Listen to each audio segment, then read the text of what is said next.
Hi, I'm Paweł. I've been working product for 9 years. For 5 years, I was building a startup and trying a successful startup in Poland. And in the recent years and months, I've been working with product managers and organizations. And what I noticed is that they often struggle with strategy. Let me check. How many of you would agree that your organization has a strong strategy and has a clarity on what is the most important thing to do?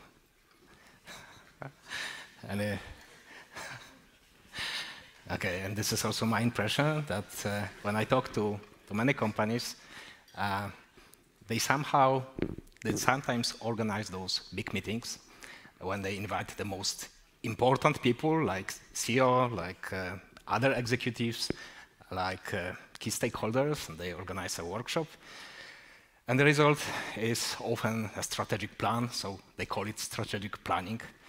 And I agree with Roger Martin that just because you can combine those two words, so strategy and planning, it doesn't mean that it makes any sense. Because, by the way, there's a great video on YouTube, what strategy is and what is not, by Roger Martin. So strategy is not a plan. So it's not about that we would like to build a factory or we would like to enter a new market. It's not a goal, like we would like to become the best software provider for artificial intelligence or whatever. It's not an ambition. It's not a specific action that our company will take. It's not a business model, though many popular, so two popular business model canvases, Business Model Canvas and Lean Canvas, contain elements of strategy. But business model is, in fact, about how you make money. And it's not a unique value proposition. Again, value proposition is an important element of strategy, but it is not enough to say that we have a strategic clarity.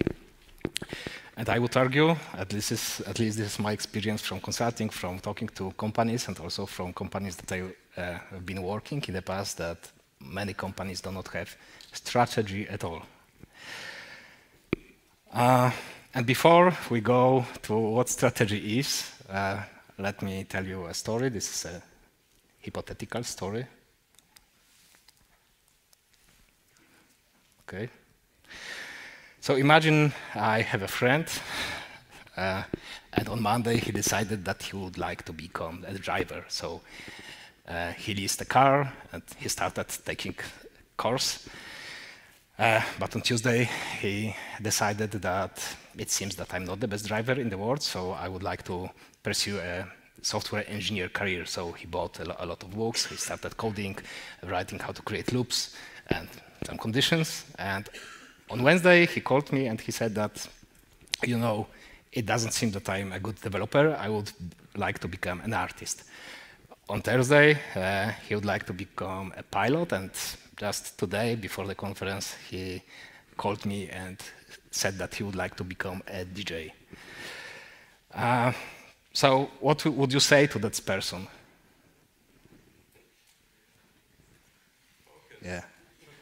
Yeah, grow up. But you need to decide, you need to make a choice and choose one thing over another.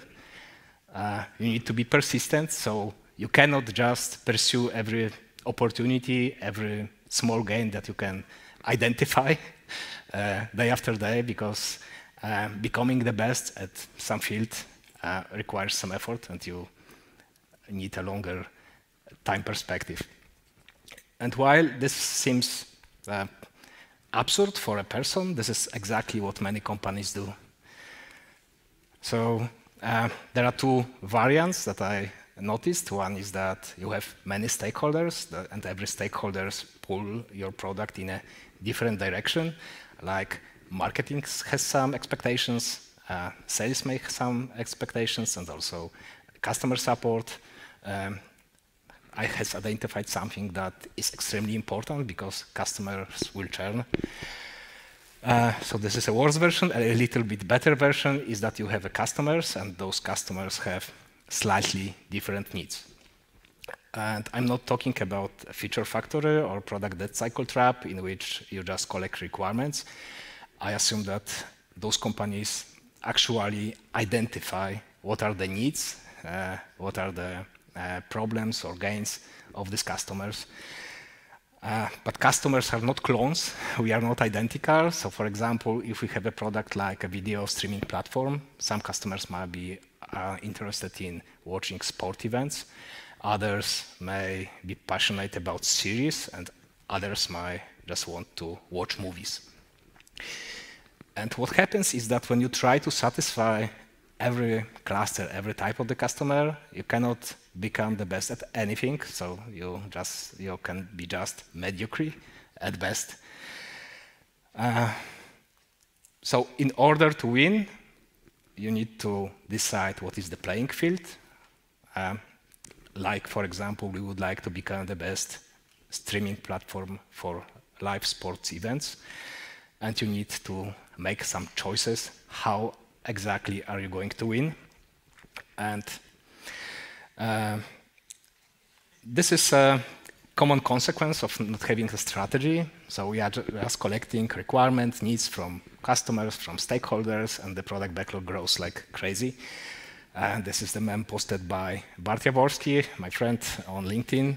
But I think it is a good representation of how having no strategy ends. And of course, you can say that if a stakeholder approaches you and asks you, what about my feature? You can say, yeah, looks there, it's just in the middle. But we know that in this setup, nothing is important, is actually never done. You have some top priorities on the top, but you do not progress in any of those areas. And what strategy is, to put it simply, is just a set of choices that your company makes. What is important about those choices is that you not only decide on what you will be doing, but also you need to decide on the things that you won't do. This seems simple, because it is us making some choices that will allow you to win, but actually, I think this is the key reason why many companies do not have strategy, because you have to say no to many things and say no to many short-term gains. So as I said, strategy defines where are you going to play, how you are going to win. It creates focus, it creates clarity so that everyone in the organization know what is the most important thing and what is the direction that we are going into. Importantly, strategy is not about what you declare, not about some abstract document of while strategy needs to be documented. This is a good practice. It's more about what you do every day, about the choices that you make. It is a single thing, so it shouldn't be the case that you have a marketing strategy, you have a sales strategy, you have a product strategy, you have a business strategy. All those choices must fit together, must reinforce each other, so that everyone has a clear strategic direction. And what are those choices? The first thing, and by the way, I am presenting it in a specific order, but actually when you are creating a strategy, there is no specific order, because different choices that you make must reinforce each other, must fit together, and you will make a lot of iterations to make sure that this is a cohesive set of choices. So the first thing is the vision.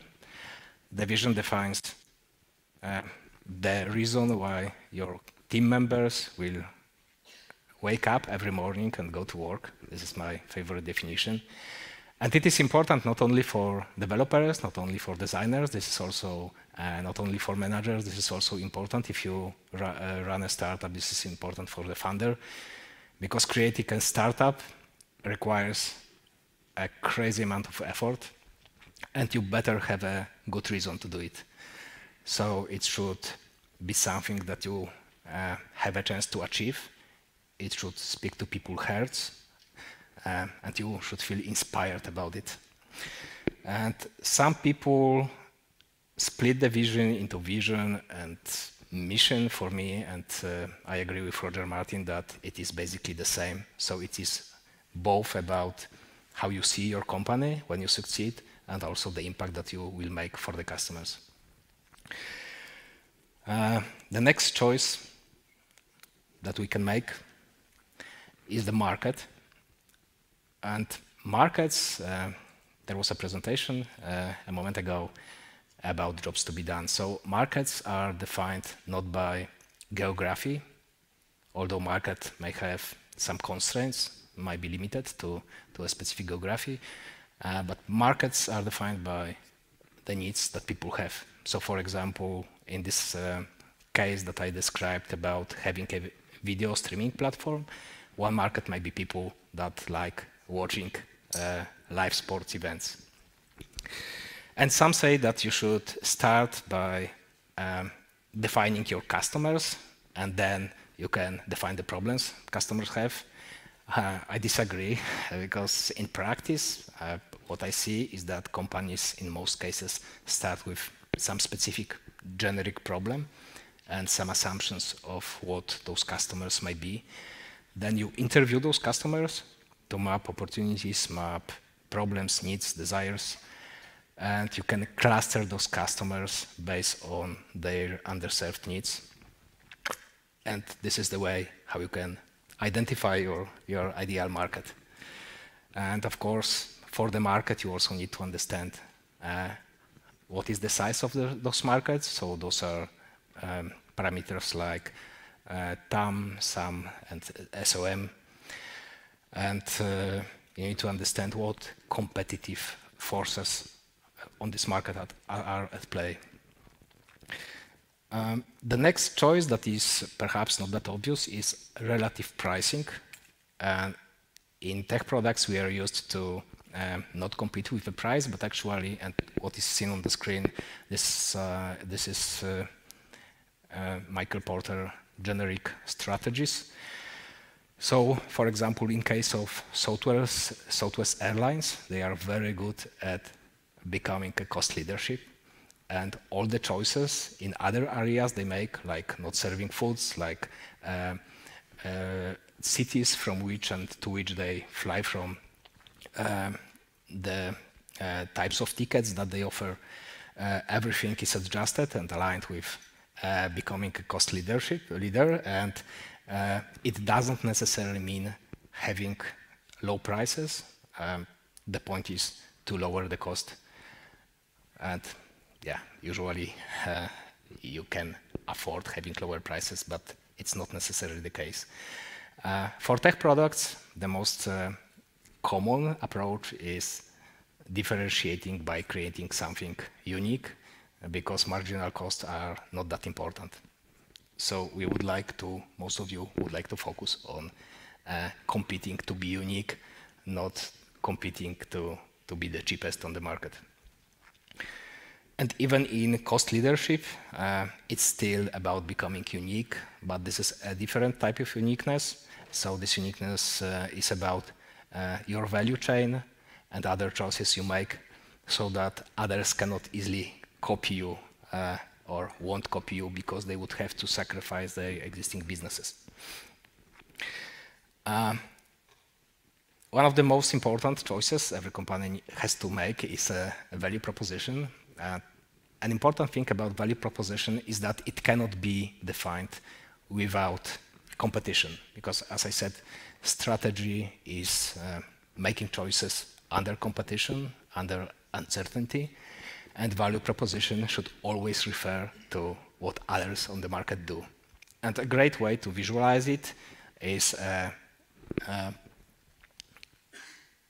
value map, a value curve, and this template can be downloaded. I will, at the end of the presentation, I will present a QR code, and you can access many of my resources and download this presentation. So, as you see, there are some group of problems that we identified, and for some problems, our company aims to be the best, like we would like to be the best at sport events and concerts. And for other areas like movies, maybe we do not have to do it at all, or we can afford to be just average. An interesting thing about value proposition is that value proposition is not the same at the beginning of your product and later in the process. And what a good approach is defining what the first version of your product that you release to the market, what is the value proposition. So you would like to be the best at least at one thing, and how it will progress over time when you develop. Trade-offs deserve a separate slide, because trade-offs are about what you want to do. This is difficult because you may have a customer, important customer, that churns just because you won't satisfy a specific requirement or specific need. But trade-offs are essential because they reinforce the value. They make your strategy difficult to copy by your competitors without sacrificing their existing businesses. So, for example, IKEA doesn't offer a lot of materials you can choose from, doesn't offer assembled furniture, and anyone who would like to copy IKEA business model to become as efficient as they are would have to make the same trade-offs. You cannot pursue IKEA and at the same time do other things like traditional companies in this market. The next choice is messaging, and messaging is important. It is not value proposition, it is how you communicate your value proposition to your customers. And you cannot, of course, present a value curve and say, this is my value proposition, would you like to buy it? What you need to do is to first decide internally how you will think and how you will talk about your value proposition, and this is positioning. And then you have to adjust the language to the specific market, and this is called language market fit. And it has two dimensions. One dimension is rational, so it means that you would like to use numbers, you would like to use statistics, some social proof to ensure customers that your value proposition is the best value proposition for them.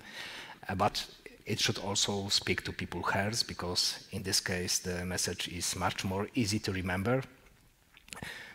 So think about what stories, what emotions your product evokes.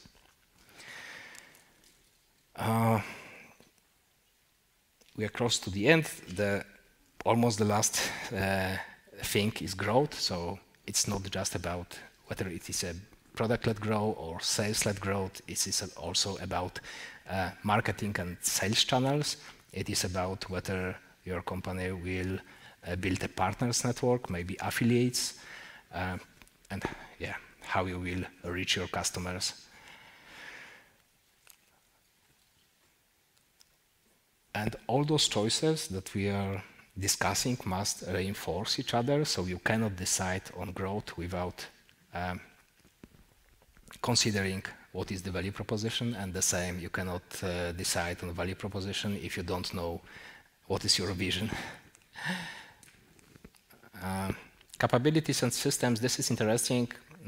Many people forget about this, and especially when I was recently working with a startup, they had a great idea. It was a great problem to solve, at least I thought it is, but they didn't have competencies.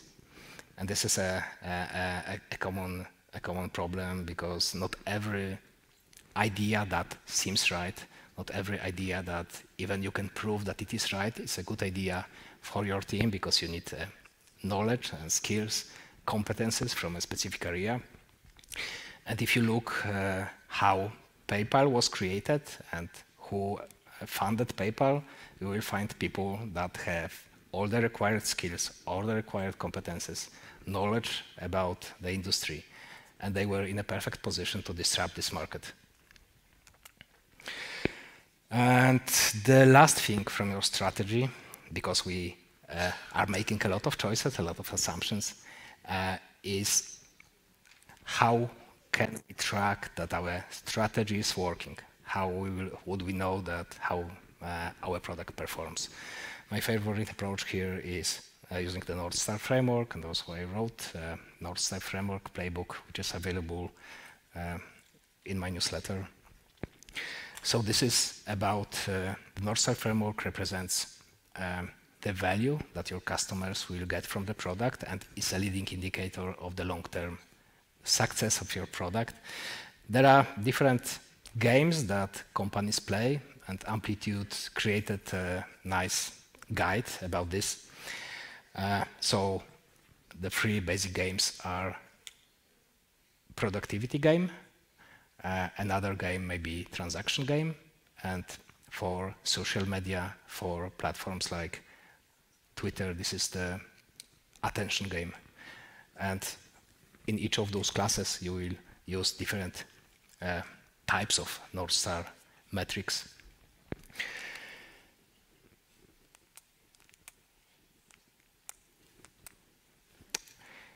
And while working on the strategy, I encourage you to ask yourself three types of questions. The first type of question is, what makes you think that competitors can't or won't copy your strategy? Because the moment you succeed is the moment when others will try to do the same. And you better have some good reason, like unique technology, like a patent. Maybe you have partnership with a huge organization, or maybe you have a distribution network like Microsoft, so that others cannot easily replace your idea. Another question, and this is Michael Porter fit test, is to make sure that different choices you make on different levels, on the business level, on the business unit level, on a product team level, that those choices reinforce each other, that they fit together. And the last thing is identifying what needs to be true for this strategy to work, because as I said at the beginning, this is not a workshop, this is more a journey. You would like to formulate hypotheses and then test those hypotheses by experimenting, by measuring specific metrics to ensure that you are going in the right direction.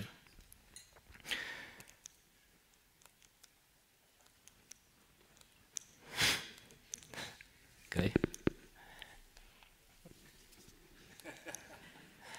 Okay. So, how to craft strategy? Although the title of this talk is Crafting a Winning Product Strategy, I would argue that strategy is discovered, it's not crafted, and it cannot be discovered in one session.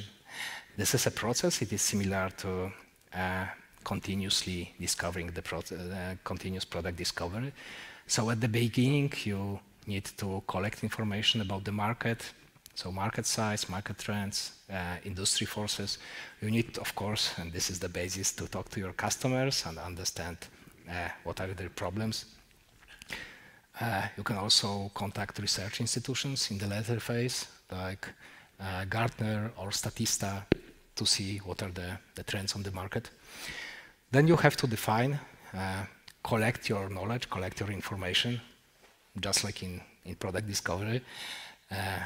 So those are jobs to be done. This is the cluster of customers that we would like to focus on. Those are industry forces like Porter 5 forces or Ansoff matrix or pestle analysis.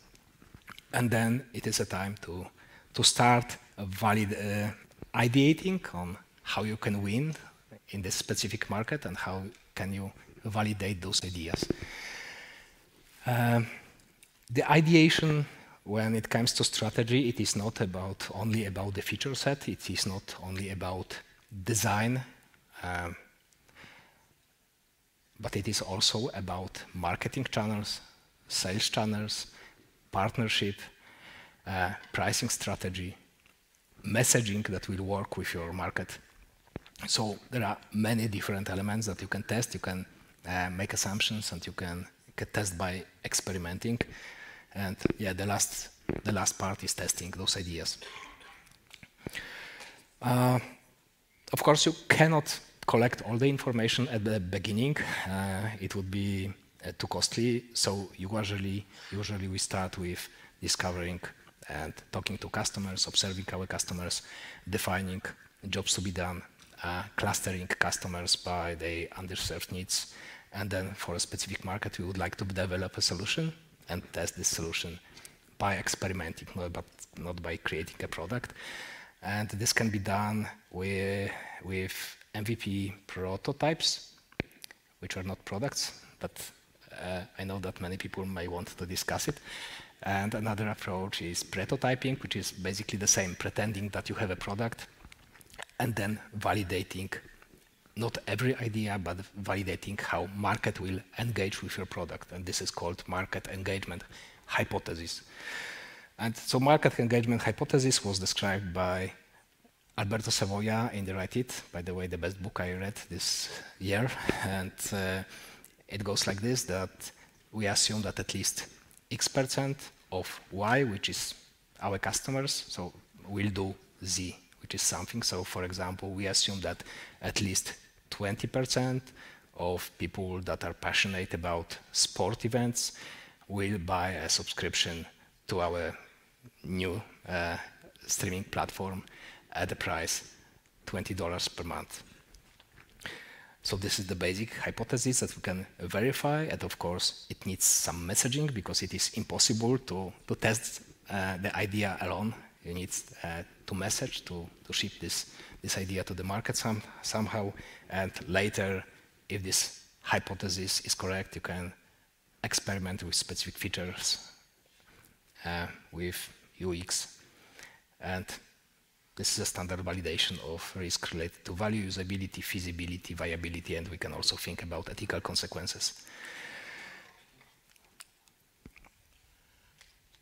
So this creating strategy, discovering strategy is a process. And at the beginning, you cannot expect that you will have a full clarity. At the beginning, there is a lot of uncertainty. There are a lot of assumptions and not that much knowledge. But as time passes, your knowledge, you get more and more knowledge and more confidence. And at the same time, your strategy becomes more and more stable. And for companies like Coca-Cola, it is extremely stable. They may have some small adjustments at the lowest level, but the core value proposition remains the same. And last time they tried to change something with New Coke, it didn't work well, by the way. So I would call this point in which you have more knowledge.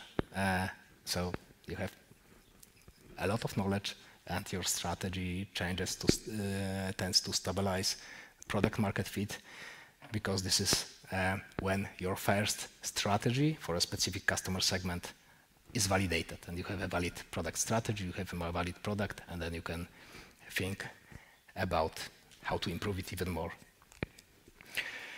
And the last advice about strategy is that it is not a task for a CPO, this is not a task for executives. This is something that the whole company should be working on together, especially people that are close to the problem, because they talk to the customers and they know what customers deal with on a daily basis.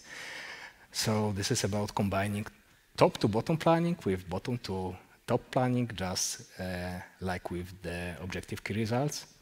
And we should make sure that people like sales, marketing, customer success, engineers, designers are involved and can participate in this process. It's not just for the CEO.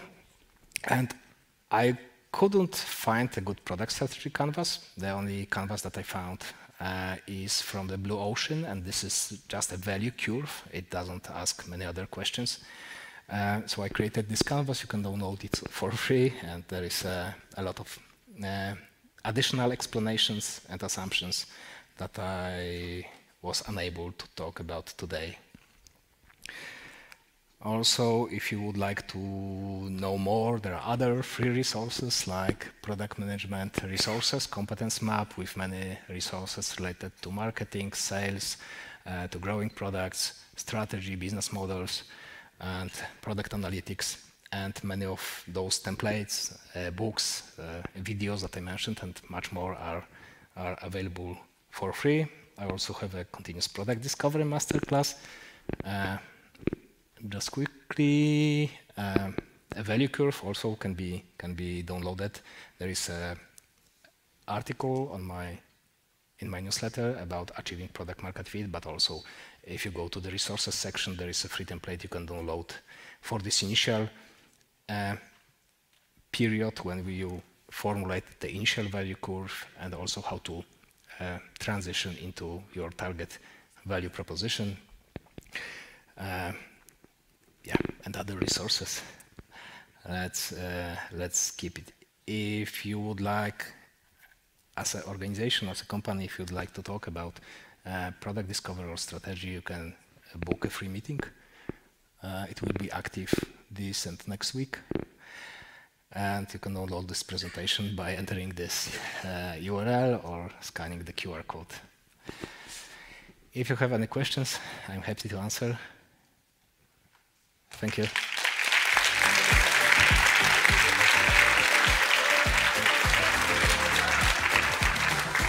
Well done. Thank you. Thanks. All right, perfect. We have some questions for you. Yeah. The one with the most upvotes, I ask you the last because it has nothing to do with this talk.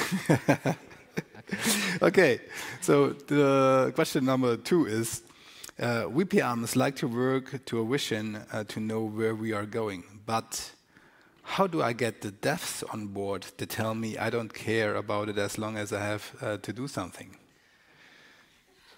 How to involve devs in thinking about strategy? Well, what do you do if they're not involved and if they actually say like, okay, I don't care? You know? Yeah, it may happen, and in some organizations it is more difficult than in others, especially if people are used to work in a specific way. But what I would typically do, and this is extremely important, to communicate the strategic context on every possible occasion. So what is our vision? What are our goals? What is our strategy? So you reiterate it on every occasion. It cannot be overdone, virtually cannot be overdone, to engage them in those discussions. And also it is important to collaborate with engineers on formulating user stories, formulating product backlog items, and ideating together. Yeah. So I would typically not create the detailed user stories. And in my last organization, I just created titles, and we wrote user stories ourselves. Yeah. And in the title, there was only the goal, the problem that we want to solve, but without explanation of how it can be done. So there was no choice. We had to discuss, and we had to brainstorm together. Okay. Yeah. Here's another question. Yeah, well, we set a strategy for a 3 to 5 years period, but how do you expect strategies to change frequently? The strong AI development.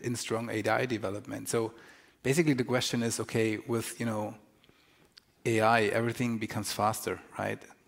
What's the impact on strategy?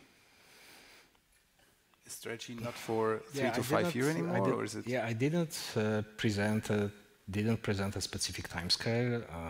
So what we can be sure is that at the beginning of the product, when we are starting to solve some problem, the strategy will be evolving and changing faster. And as we get knowledge, and in this case, this is also knowledge about specific technology, our confidence will increase.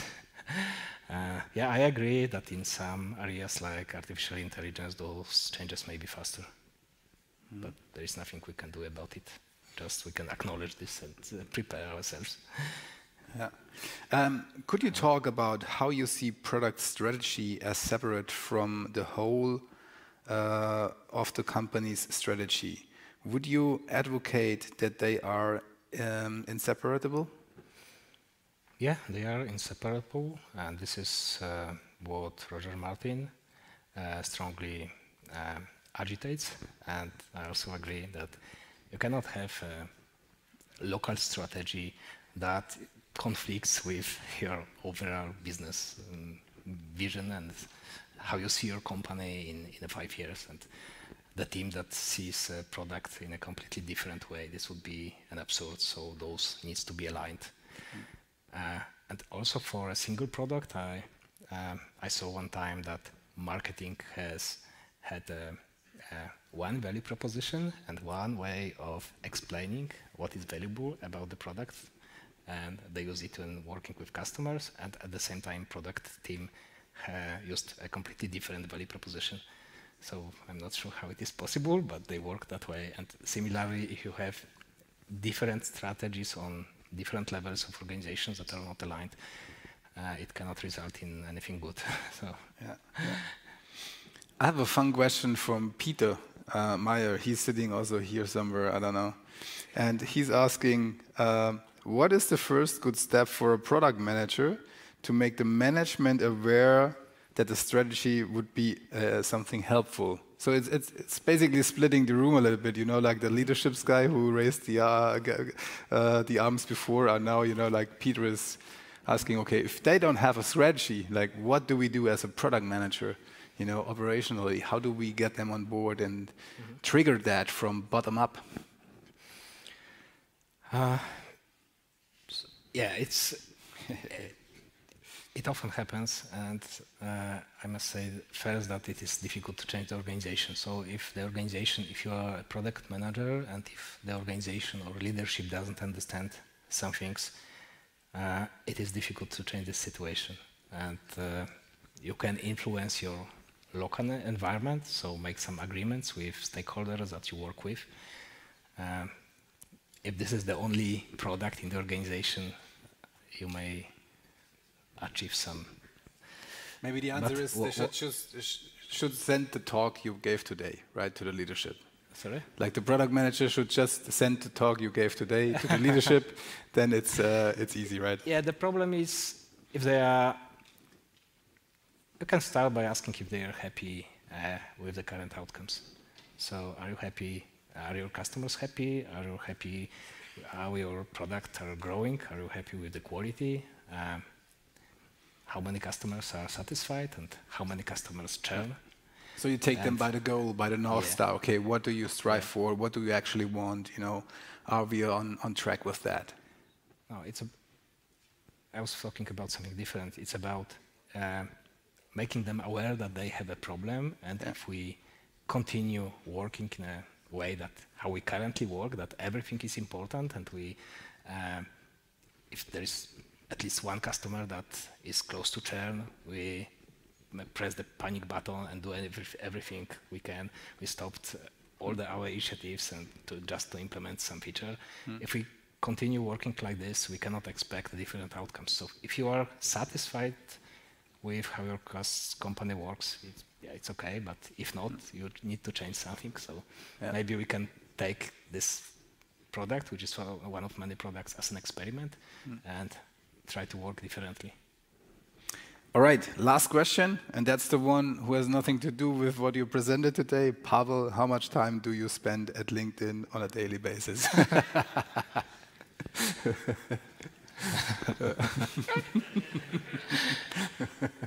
Wonderful, right? Yeah. You talk half an hour passionate about a topic, and then you do not so much.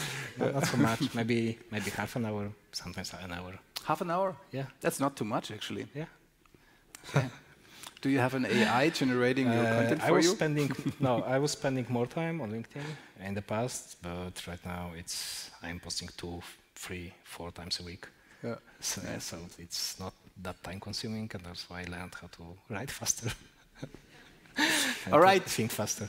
Thank you very much. Give him an applause. Thank you, Paweł. Thanks.